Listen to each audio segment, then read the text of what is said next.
Good evening, ladies and gentlemen. You're listening to the Hour of the Time. This is Doyle Shamley here in Eager, Arizona.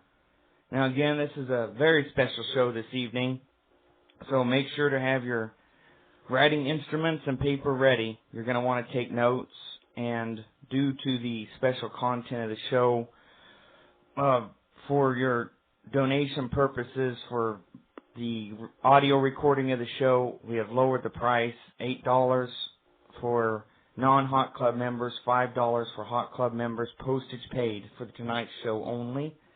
Now, if you'd like to write the Hour of the Time, it is Hour of the Time, P.O. Box 940, Eager, spelled E-A-G-A-R, Arizona 85925. Again, that's Hour of the Time, P.O. Box 940, Eager, Arizona 85925. If you'd like to visit our website, it's a massive website full of research materials and articles and news updates. It is houroftheTime.com. Again, that's houroftheTime.com. And if you'd like to either email myself or Robert, the co-host and webmaster, the link is right at the top of the page, and my direct one, of course, is houroftheTime@hotmail.com. That's houroftheTime@hotmail.com. Now, this evening, our special guest, we have, to make tonight's show as unbiased and professional as possible, we have intentionally never spoke to each other till about 2 hours ago for about 3 minutes to do a phone check and sound level check, and then about 3 minutes ago to get linked together. We have also not shared any of our research material with this gentleman, so that it is a completely unbiased view of the case of the autopsy of Bill Cooper. Now, this gentleman, his name is Craig. Here is his background, if you will, CB, defense investigator since 1980, founding member of the Professional Association of Wisconsin Licensed Investigators, two-term Board of Directors, one-term secretary, Vice President of Operations, Great Lakes Loss Prevention, has worked over 500 homicide cases, psychology instructor, Western Wisconsin Technical College, Tomah, Wisconsin. His education consists of 4th semester in the medical doctorate program, MUA, studied neuropsychological assessment, University of Wisconsin, clinical psychology, Cardinal Stritich University, Milwaukee, criminal justice, Northern Arizona University, a BA in psychology, Lakeland College, Sheboygan, Wisconsin, minor in criminal justice, biology, chemistry, and theology, as well as numerous training certificates. Craig, are you with us? Yes, I'm here. All right, Craig. And I think that took care of your background. Was there anything else that you wanted to add? No, that's pretty much it. Okay. And Craig, maybe explain to the audience, because I do want them to understand that we intentionally have kept this as open-minded as possible, your research in this, so maybe relay the story of how you even started this. But the little thing you were telling me. And here at school, and I have had a long interest in shortwave. And I was talking with a girl on campus about my interest in shortwave, and she had asked me if I had ever heard of Bill Cooper. I said, sure, I heard the show a couple times on BCQ. My favorite show on BCQ was John Lightning. And so I'm just a DXer. I mean, I'm not a fan. I just like to make the contacts. So she asked me to look at the site, and she had heard about the homicide. So I went in there, looked at the site, pulled the autopsy, and from what little I had heard over the shortwave with respect to Bill's death, I found that the autopsy did not support the story that was being told by the officials. Yes. And then at that point, we began contacting via email. Correct. And they were basically short exchanges. We never really spoke of any findings per se, just really technical terms like the definition of stippling and ranges, things like this, which I have printed out right here with me. And that was really our only contact. Now, I guess where do you want to start with your side of your investigations, Craig? Well, I'd like to just start with the beginning of the autopsy report.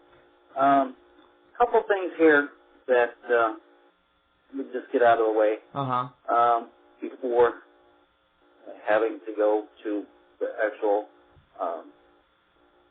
trauma injuries. You know, Bill was not really the specimen of health here. I mean, he had a fatty liver, and that's going to pretty much show that, you know, he had a bit of a drinking problem. And he had hypertrophy of the heart, which suggests he had compensated heart failure. Mm-hmm. And by heart failure, I don't mean it's an acute situation. It's long-lasting, and it can go on for years. Yes. So I would say he probably had another 5-6 years to live. Yes. At the most here. Mm-hmm. Now, before getting into the actual protocol of the autopsy, we need to understand what's going on here at this crime scene. Yes. And we have Bill Cooper, who knows about weapons, who's an experienced combat veteran, injured in war. So he knows how to be in a gunfight. Yes. And we have several trained police officers, and Arizona, from my experience, has very good training for law enforcement. So it's not a bunch of cowboys out there just shooting it up. Here's people who know what's going on and have been in this situation before, which makes some of the findings a little difficult to explain. Yes. So, and where would you like to start with those, or do you want to go a little more background first? Well, I'd like to just go through the report as it is. Okay. The first 2 pages are just the pathological findings. Yeah. Now, what the doctor who did his name is Peters, did the autopsy found. He found damage to the chest, damage to the head, 1 shot in the leg, 1 shot in the arm, and then the other medical stuff, which talks about his missing leg. Mm-hmm. And he came to the opinion that the death was due to gunshot. And I don't think there's any way that anyone could dispute that. Yes. I mean, it's very obvious. Yeah. So we get into the 3rd page on this where it talks about there's 35-millimeter photographs taken, fingerprints, and x-rays. You know, I would really like to see these x-rays. I don't know if I ever asked you for them or not, but those would be quite telling about angles and whatnot. No, we hadn't. We pretty much just traded definitions back and forth, that's all. Right. So when you get into page 4 is where I find the first thing that is somewhat confusing to me. And it reads this: the decedent is received within a sealed black plastic body bag. Mm-hmm. Within the bag is a folded blue body bag and an additional white body bag containing the deceased. Mm-hmm. The head and hands are bagged. Mm-hmm. Well, I have never seen 3 body bags used to transport somebody. Now, I understand it's a distance between Eager and Tucson, so that might explain 2 bags, but not this 3rd bag. I don't know what it points to, but it's certainly unusual. Uh-huh. The other thing I've never seen in an autopsy is I've never seen a head bag. The hands are routinely bagged. Yes. But I've never seen a head bag. Uh-huh. So this is well after the death, so I don't think it's really meaningful. We get over to the general examination of the external portion of the body. The doctor looked at it. Well, he's pretty good health. Noted the images from just an external view. It's a cursory view. They just look at it and tell you what they see. Yeah. Scars. But as I'm going through the next portion where it talks about clothing and belongings, I don't see any pants listed. It talks about brown socks or white socks, some brown and blue boots, some gloves that are in a pocket, a comb, 2 sets of keys, a knife, one yellow tan sock covering the left knee, where the amputation was, and a black belt with a brown holster at the right side. So this missing pants and additionally a wallet, and there's no money with them, is sort of interesting in as much as that, from my understanding of what occurred, he was on his way into town or coming back and driving his truck.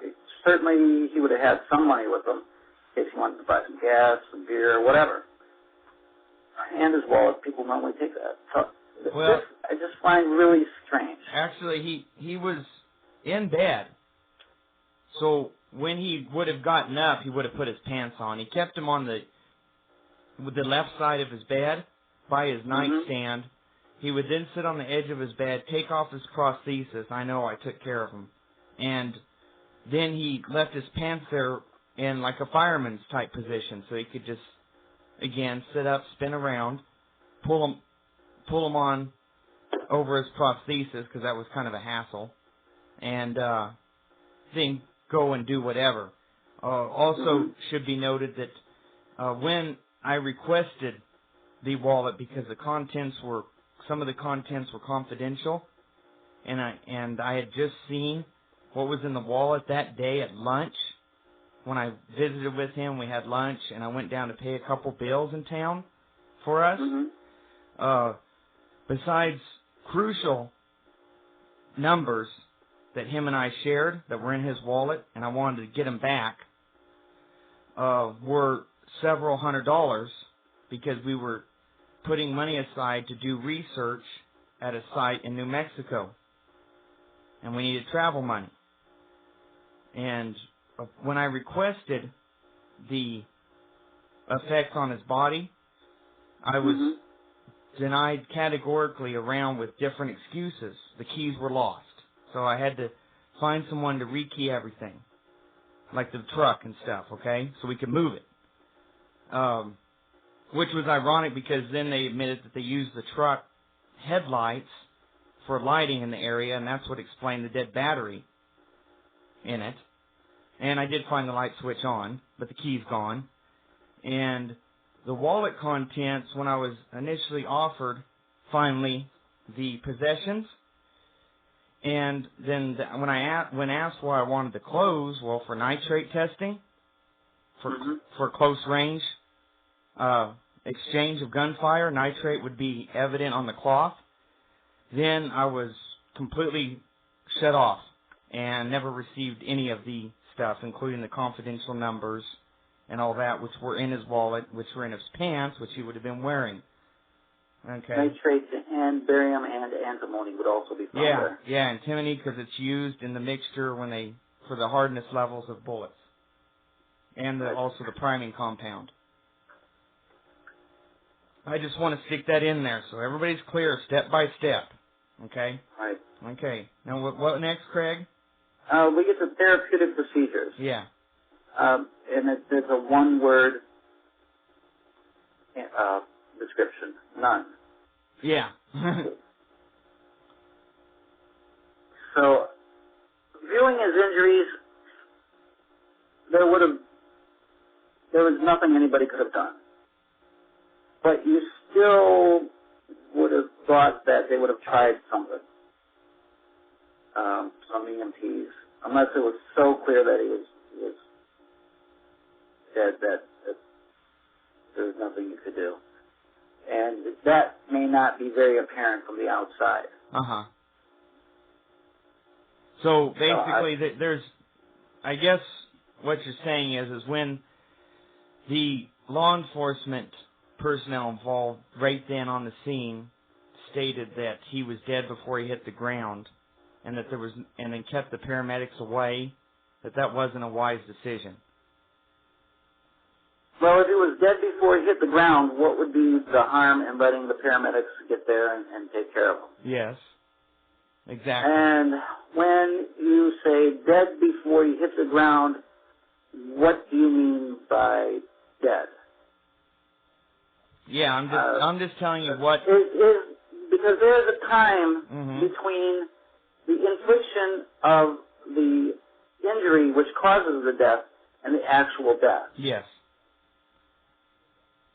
And do you think in a place where I know had only one small light bulb for the whole property, no street lights, nothing, one of our worst monsoon storms of the year, and it continued all day, the following day, or that day, the 6th, that a street cop, law enforcement person would be able to make that call, and would that be normal when there was no coroner on site either?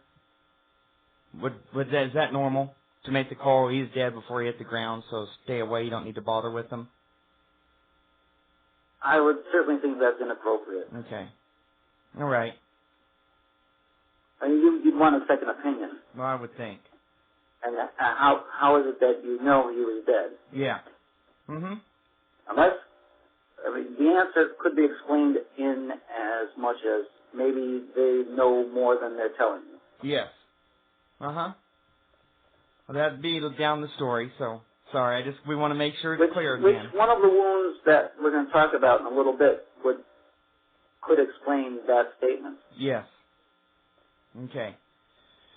So the first wound which is discussed is some blunt impact injuries to the head and extremities. I looked at these on the autopsy, and they're pretty indescript. They could have come from just falling over face first into the gravel or what have you. Mm-hmm. I don't necessarily think that there might be another cause there, but I haven't seen pictures of them, so it'd be hard for me to make an estimation of what the cause was. But the pathologist does list them as blunt impact injuries to the head. Yeah. The first gunshot wound is one to the upper left chest, which is examined. This is kind of interesting.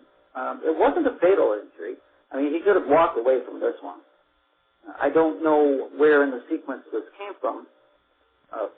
Whether there was shot 1, 2, 3, or 9. Mm-hmm. But what we do know is that it came from his right side. The tracking of the bullet is from right to left. Yeah. Now, interestingly, it passes through part of the chest. I don't think it went into the actual chest cavity. So we're talking about getting into the muscles of the pectoralis muscles and that type of thing. Mm-hmm.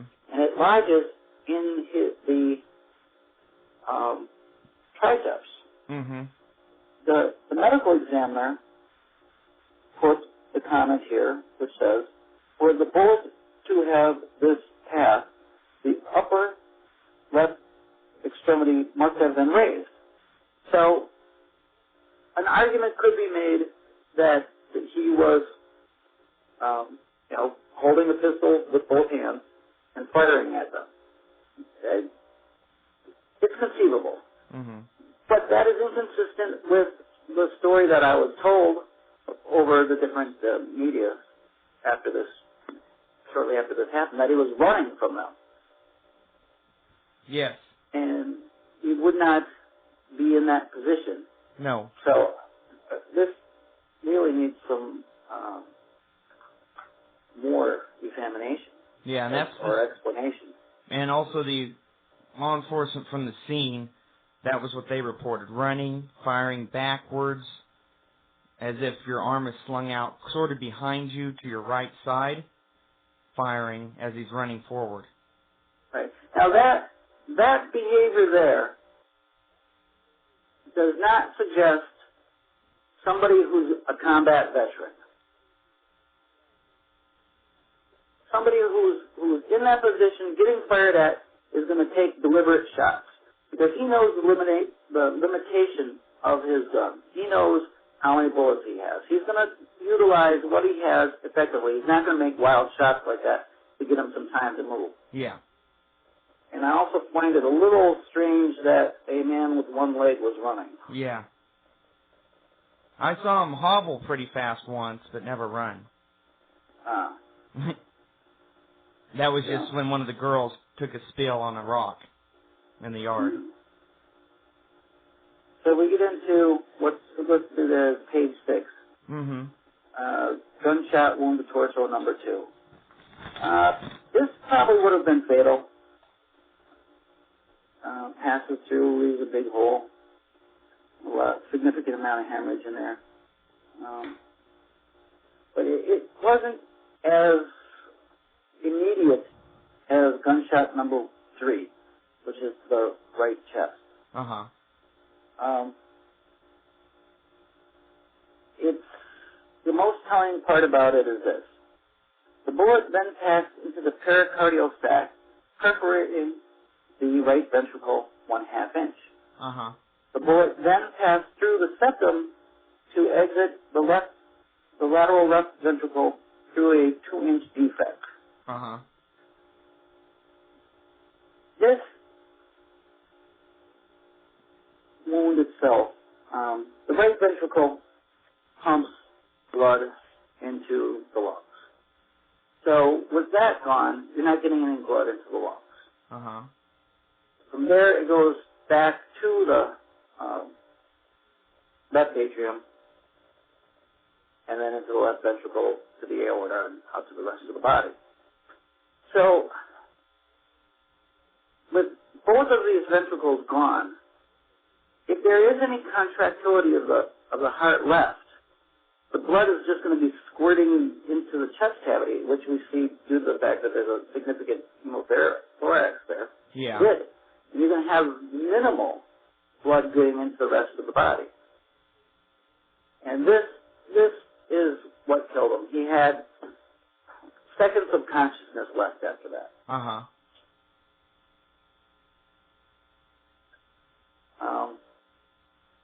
Now, what makes this important is not that that wound happened, but when we get over to page 8, are you following me? Gunshot wound to the head? Yeah. This is when I read this is where I realized more happened there than what the official story is. Yes. And I underlined a sentence in here which says, a periphery of stippling is present and measures from 1 1/2 inches posterior to 5 inches inferior medially. Okay, so in order for stippling to occur, yes, the gun has to be within 3 feet of the target, the person who's getting shot. and as close as 6 inches. Yes. By definition. And some people would hedge on the 6 inches. I mean, it could be even less than that. Yes. So if you look at the wound track on this, there's a 2-inch decline from where it enters the ear and lodges in the first and second vertebrae. Uh-huh. Now, there is a significant amount of hemorrhage in here. One of the things in here is the subarachnoid hemorrhage. Uh-huh. Now, not to make light of the situation, but that hemorrhage alone, the subarachnoid hemorrhage, would cause such pain that he would probably have gone unconscious from the pain or been unable to respond to any of the external environment because of the pain. Yes. People who have these hemorrhages in a normal clinical setting will describe the pain as the worst headache they have ever had. but so we have this person who's within 3 feet and standing at him, over him.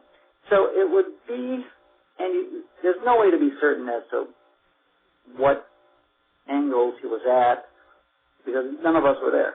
But what I can say is this would be consistent as if he were on his knees and somebody was standing directly to his right within 3 feet over him with the barrel pointing down and firing at him within that distance. Now, a trained law enforcement officer is not going to get within that close a distance to shoot somebody who has a gun.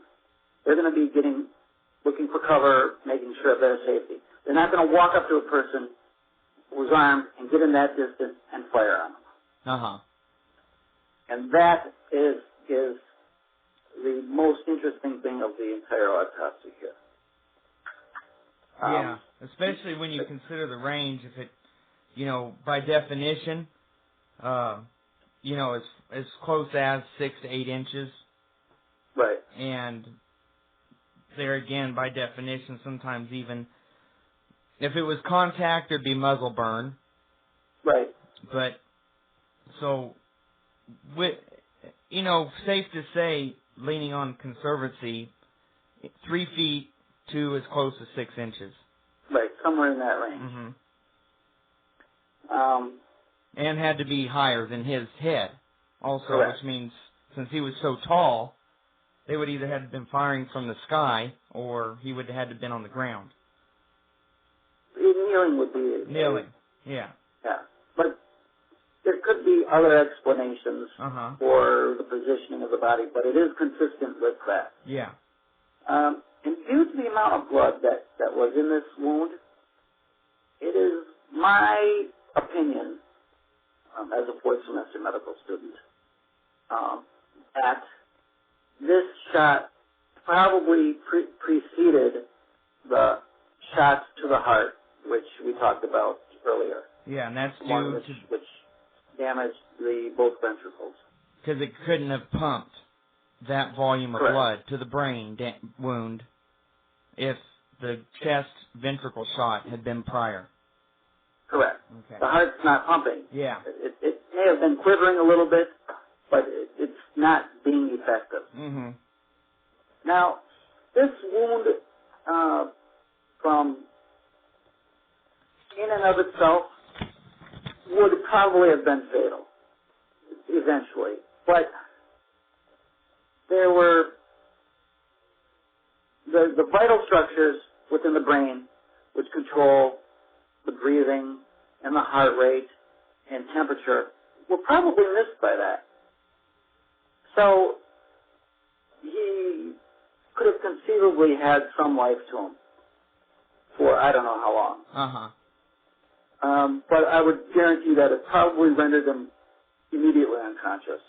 Okay. And the fact that it hit his 2 vertebrae, his right side would have been paralyzed. If not, due to damage, due to the impact and that would have happened there, and you would have got a spinal shock syndrome, probably knocked everything, the innervation, the way the nerves communicate with the body, the muscles, would have probably knocked it right out. Additionally, he would have lost probably half of his vision due to the damage that was there had he stayed conscious. Yeah, Craig, just 1 second, please, okay? Okay.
that one would have stopped purposeful movements.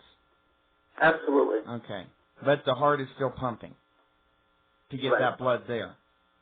Right. So it's pretty irrefutable that the shot to the head was before the shot that damaged the ventricles. So the shot that hit the ventricles and the chest would have been after all purposeful movements were seized. Correct. Okay.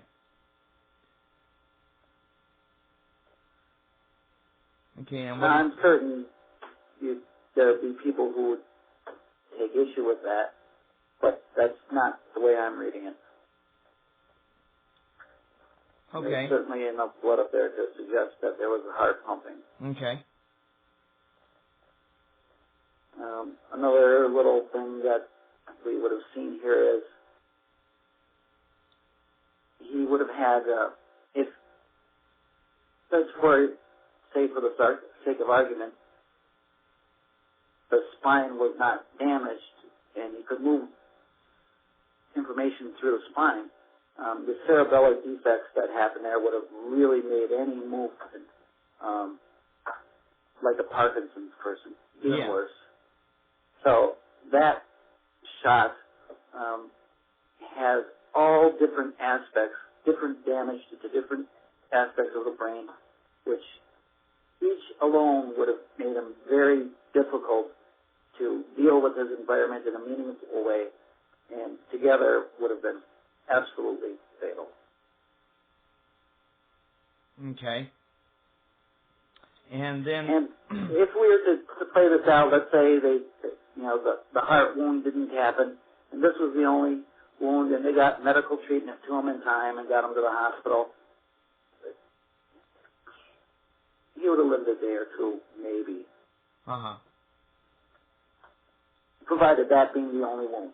Yeah. Mm-hmm. Which is clearly not the case. Yes. Okay. Now, with another one discussed in the report, I think we want to go to that one now, or which one would that be? The thigh, or yeah, that I just read over last night again, which was really quite interesting. I cannot put forth a reasonable scenario which this could have occurred. Here you have the bullet entering in the lower shin and tracking into the upper or the lower aspect of the thigh. Yes. And it's coming from below, going into the thigh. I cannot see how he'd be positioned to let that happen. Unless he was laying on the ground or laying somewhere else and somebody walked up to him or they had to been several feet away and then shot him that way. Yeah. The thing, though, because through the shin up into the thigh, right, and the path, not only would he have to be laying on the ground, that's really not that a drastic angle, so they would have had to have been quite low to the parallel surface of the ground also. Right. Or the same. Or the surface that he was laying on. Yes, that's what I mean. Basically, the plane of his leg and their weapon would have had to have been pretty close in alignment. Right. Mm-hmm. And orientation, in fact, because of the path, as far Correct. as north and south, east and west.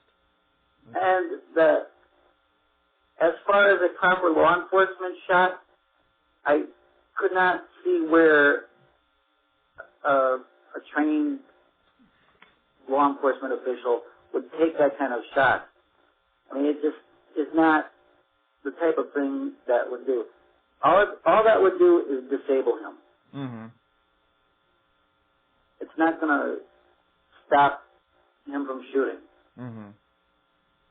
Which, if he's just blatantly shooting at you, you'll obviously want to stop that.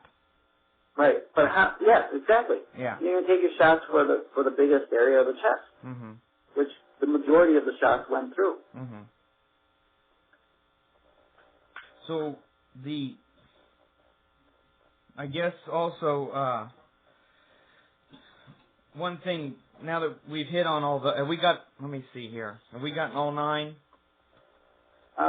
Yeah, we covered the majority of them. Yeah. There's one in the hand, raised the hand, a couple others that were really not factorial in his death. Or when a shooting happens with law enforcement personnel, the people who've studied it usually find that there's a lot of, everybody's just unloaded before they start thinking what's going on. Yeah. And that could explain the nine shots. Mm-hmm. We don't have any idea of where else there's been shots that missed them. Yeah, for the total amount. Right. Yeah, and that is quite common in exchanges, that there's just oodles, or basically the spray and pray tactic, or shoot till your magazine's empty. Right. This type of scenario, and right. That volume would all be dependent upon the make and model of gun you were carrying. What's interesting is, because of the close proximity due to stippling, right, and the fact that where he was positioned and lay, and the whole front of the house, including several windows, was right there, and it's a very, the front was a rock facade. You could walk up with a hammer and hit it and make a big white chip on it. Right. The plywood, the metal door, which those are easy to chip with, is if you walked up, if you hit it with the hammer, you chip it and ding it. And the glass, as of course, we know what happens with that. There was no stray anywhere on the whole entire front of the house, which would seem odd for the distance by the official story. Right. And the typical volume in a fire exchange, that not one missed and hit the front of the house, when that was the only thing on the other side of them was the entire front of the house. No marks, no holes in plywood, no windows shot. And then the close proximity of the head wound would seem that they were, though the shots were very accurately fired, and to be that accurate and never hit anything else of the structure, it would almost appear that all of them were from very close. Not from clear across the yard, just shooting high speed, because you would inevitably have to hit the pillars, the front porch, the glass, something else. Well, yes. If there's a volume of shots fired and they're facing the direction of the house, it's fairly likely one of them should have hit the house, at least one. Yeah, and considering he was about 6 feet from the front door, at the very edge or beginning of the covered front porch, which is about 6 feet wide or depth from the house, and direct alignment with the front door, because he was trying to get inside. That's pretty evident. He was running for the front door. Since the whole background is massive, okay, you're talking a house, 2-story at that, 6 feet from the person, any stray ones would have had to hit the home. Either that or stop somehow 6 feet short of the home. Okay, I think that we need to, we've said stippling a few times, and I think that it's only proper that we define that. Okay. All right, we have it in a couple different ballistics and forensics websites, or is that something you just want to define right on the air, or I can, whatever? Send them to the website. Yeah. And I think I sent you 3 or 4 of them. Yeah, I've got them right here. And basically what they say is, if a person goes to these 2 links, intermediate range, which is what we're talking about, 6 to 8 inches starting, out to 1.5 to 3.5 feet. is defined, this is too far for soot to travel, so there is no fouling, but hot fragments of burning propellant, which is the gunpowder, follow the bullet to the victim and produce stippling by causing pinpoint burns around the entrance wound. And one of the two types of propellant, ball and flake, which is actually, that's incorrect, because there's also extruded. But anyway, the former, which this is well-known, ball, will produce stippling at a greater distance. And that's simply because it's more aerodynamic in its shape, and it burns from the outside in. It stays essentially round to completion of burn, so it flies farther than flake. Now, when we get to close range, 6 to 8 inches, for instance, the entrance wound is surrounded by fouling and deposited on the skin, and there may also be stippling. 6 inches to 1.5 to 3 feet and a half feet. Hot fragments of burning propellant or gunpowder again follow the bullet to the victim and produce stippling again by causing pinpoint burns around the entrance wound. So there is the definition of stippling, how it's caused, and the ranges where it's possible to have stippling. You can't have stippling from 30 feet away. No. Okay. And in fact, they even define the next one as distant, which is beyond 1.5 to 3.5 feet. They give that window. Mm-hmm. Actually cannot have fouling, stippling, soot, and the wounds are clean. And that can start as close as 1.5 feet. No stippling. So that's why that window's open, clear down to 6 inches. Right. Because you can actually have no stippling and be still as close as 1.5 feet away. Right. Okay. Just because the audience may have never heard that word even. Who knows? What else would you like to point out in your research of the autopsy report? I think we pretty much covered all the major points. Yes. That we have talked about. At least everything that I've seen. Every time I go through it, I see something else new. Yes, of course. And I think I should do it. okay. Now, Craig, again, you've been... Oh, the line's getting dirty, Craig. Okay. You have been... Again, I want to verify here with you. Mm-hmm. Make sure I have this right. You've worked over 500 homicide cases. Is that correct? That's correct. Okay. And you're a defense investigator since 1980? Right. Okay.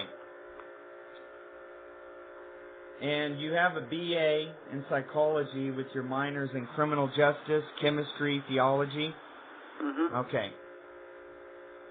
Now, how would you sum this up as far as from the standpoint of protocol in the legal system, like maybe how a complaint is filed or how it's done and how stories have to be the first story, the facts not made to fit this or that?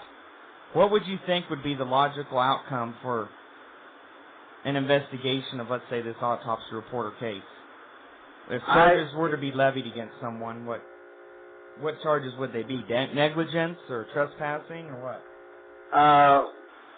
Well, trespassing would depend on whether they had a legitimate purpose in being there. That was more satirical. Go ahead. Yeah.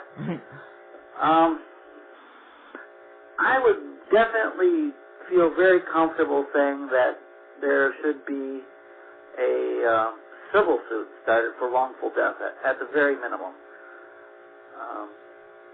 I'm not seeing any reason that this guy should have died like this. There's no need for somebody to come up within 3 feet and pull the trigger on somebody's head. There's just no reason for that. I could also see, theoretically, maybe some criminal homicide charges out of this. Okay. And that's based on your experience over the years, working cases and your education? Right. Okay. Now, I know that you need a few other documents which are already on the way from a third party. Mhm. And then you'll be able to look at some of the other stuff that's been gathered up, statements and things like that. Right. After action reports. Like I say, that's already on its way from a third party. So that will help you with further research. Again, that was withheld intentionally at this point, so you would be looking at the autopsy solely from a medical evidence standpoint, a forensic standpoint. What else would you add looking at this, Greg?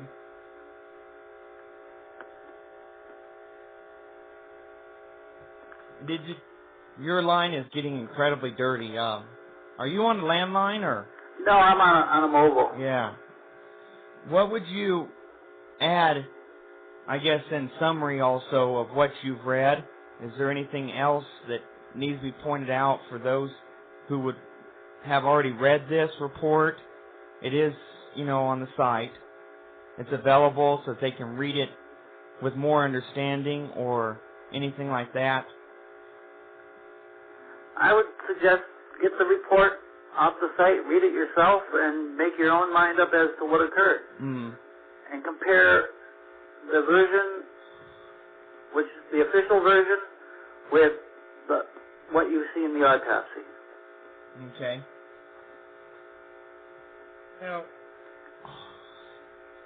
Now, Craig, these links that we use to get some of these definitions that you use in defining this, checking out any of these cases, they're not something you created.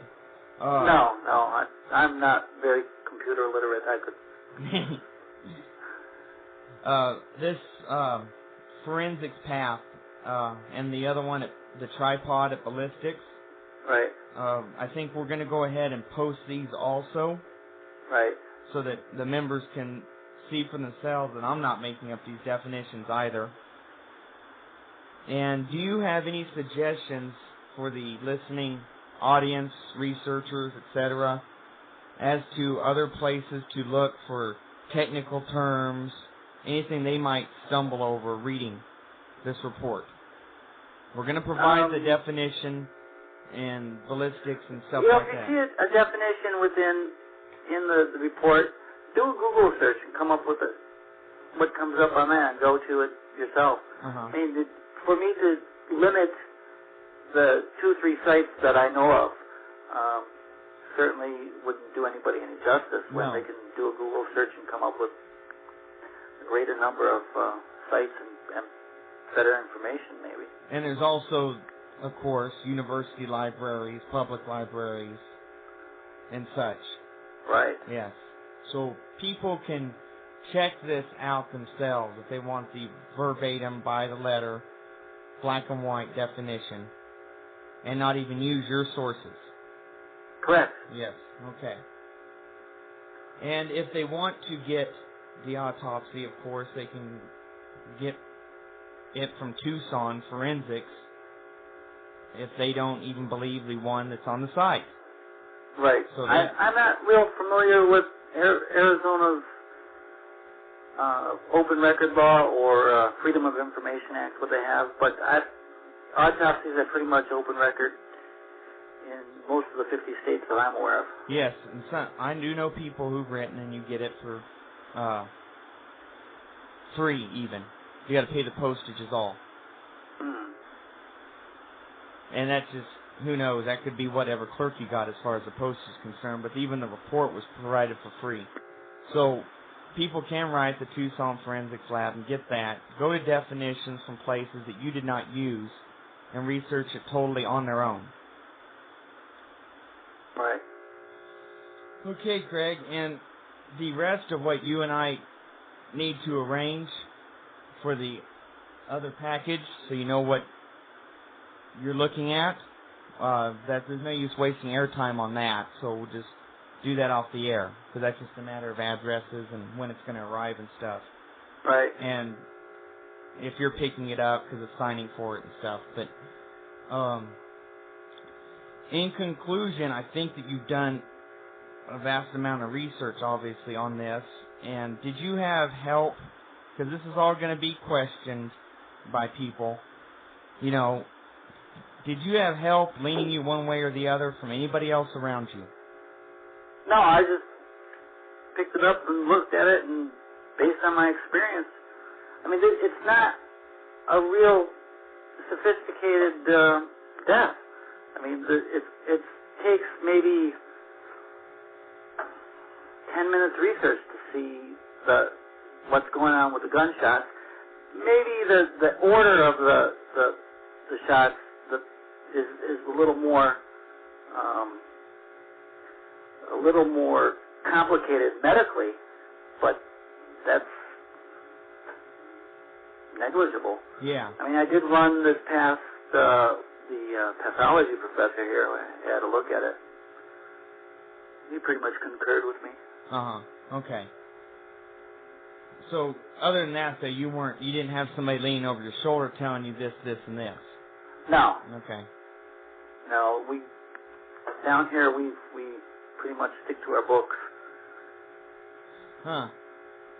And what, as far as you did mention, because someone will ask this, of course, also, either via email to me or something, the lady that first said, hey, did you hear about this, was she directing you in any way? No. Yeah. Just to go take a look at it. It was more out of curiosity. Yeah. On her part. Yeah. Okay. She's a big Bill Cooper fan. She has 2 copies of his book. I think it's Behold a Pale Horse. Okay. All right. Well, that, just so it's clear to the audience, you weren't held, your hand wasn't held through this. No. I would, I've done plenty of these, and I'm going to probably do plenty more. Yeah. Okay. And I know that people are going to email me and call me and write me wanting to contact you, but we're going to keep your anonymity. Okay. Because at this point, I think it'd be better. Right. Well, I would really enjoy hearing from a lot of people on this, or any case that I've worked. The point of the matter is, though, we only have so much time of the day. Yes. If you wanted to use at least something to keep you quasi-private, like email, do you want to put that out on the air? Yeah, I have an email that I use specifically for medically related questions. Okay. And that's my last name, which is Pradarelli, Pradarelli @hotmail.com.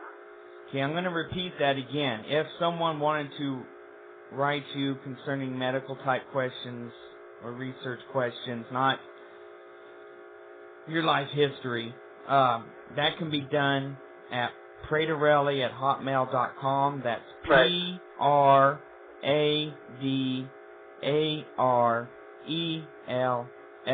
@hotmail.com. Correct. Okay. And other than that, though, you really don't need to be hassled. Because the day is limited. I certainly would enjoy talking to people. I really enjoy forensic pathology, and I love talking about it, but only so much time in the day. Yes, exactly. So we want to stress that to the audience. And and then any other information is just going to be kept with us, mailing and all that. So don't bother asking me anybody. Okay, Craig. I want to thank you very much for your research on this, and we will do the next step with you all after the said package, and that will lead you to the next step, I'm sure, in your research, because of the questions you've raised yourself on the autopsy report. Right. I think it's going to help you put it all together a lot easier once you see that. Okay. And that's simply all public information also.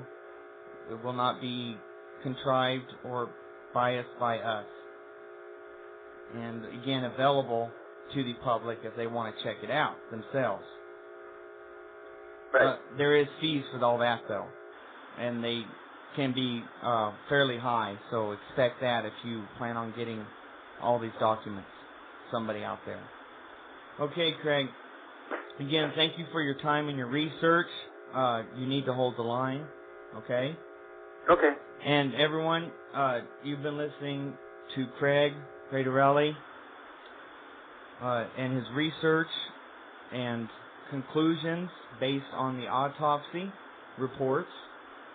You've been listening to this, The Hour of the Time, and you can reach us at Hour of the Time, P.O. Box 940, Eager, spelled E-A-G-A-R, Arizona 85925. Our website is hourofThetime.com. The email links to contact either myself or Rob, co-host and webmaster, are both right at the top of the page when you open the site. Now you need to visit the site, do the research, check it out, everyone.